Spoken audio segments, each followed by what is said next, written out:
my second biggest mistake.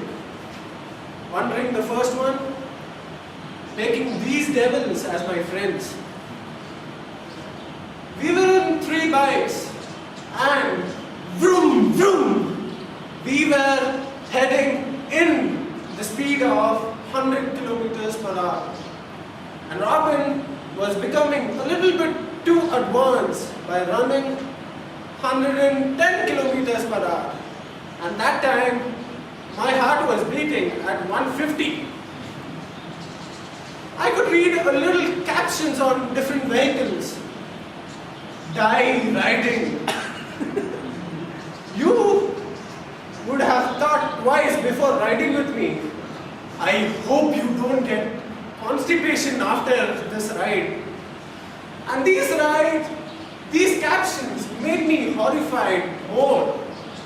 And I just tapped on Robin's back and said, it's okay if we reach tomorrow, but don't learn safety by an accident.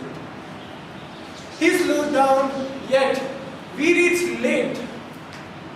And the destination was not even close to how Robin had described it to be.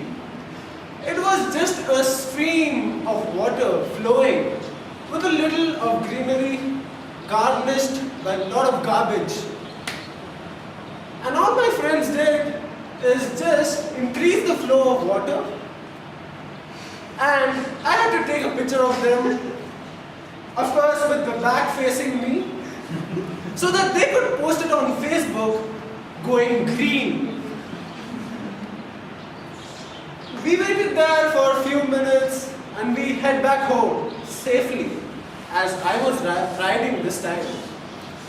I stepped in my house and I was shocked to see so many messages in my mobile. Few of them said, our old schoolmate, Jibin, who was my close friend, had met with an accident and was no more. And the rest of the messages had the same text, but the name as Jitin. And I took my mobile out with shivering hands, called Jibin, who was my closest friend in school. And at the last ring, he picked up the call. And I was like, Jibin, are you really alive?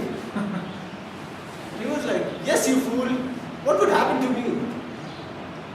He was absolutely fine.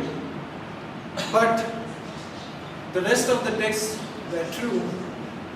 My schoolmate, Jitin, was no more. Me, along with my friends, had gone to Jitin's place. And there, he was lying in the coffin.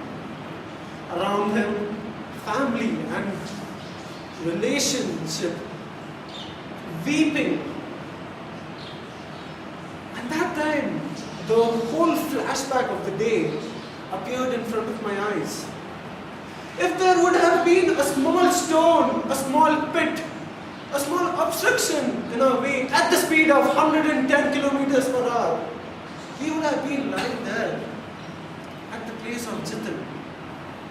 I managed to speak to the close ones of Jitin, and they told me the reason of his death was his head wasn't protected.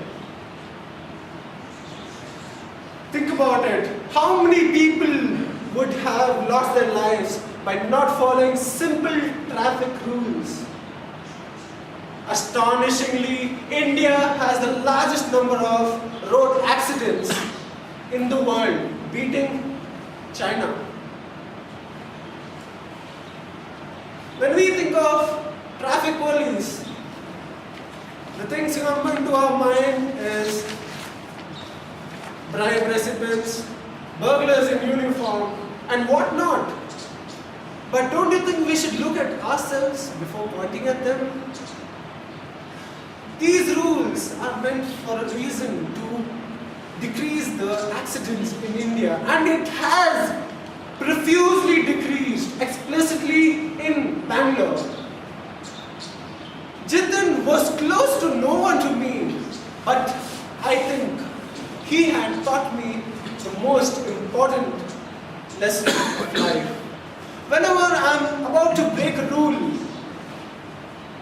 Jitan comes into my mind and it avoids me from breaking a rule. Yet, we think our hairstyle is better than having a helmet on our head.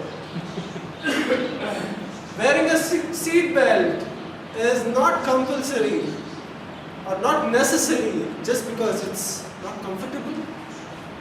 Wait on the traffic signal for 3 minutes and break it for last 10 seconds? Do you really think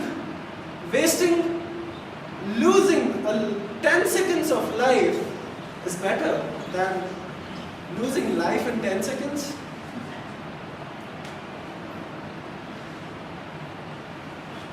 I would say life is like a bottle of honey. If you taste bit by bit, it's the sweetest thing you have ever had. But if you try to gulp it at once, it's the most horrible thing. I would end with the caption of traffic police. Why do you need safety? Because there is someone waiting for you at home. Thank you.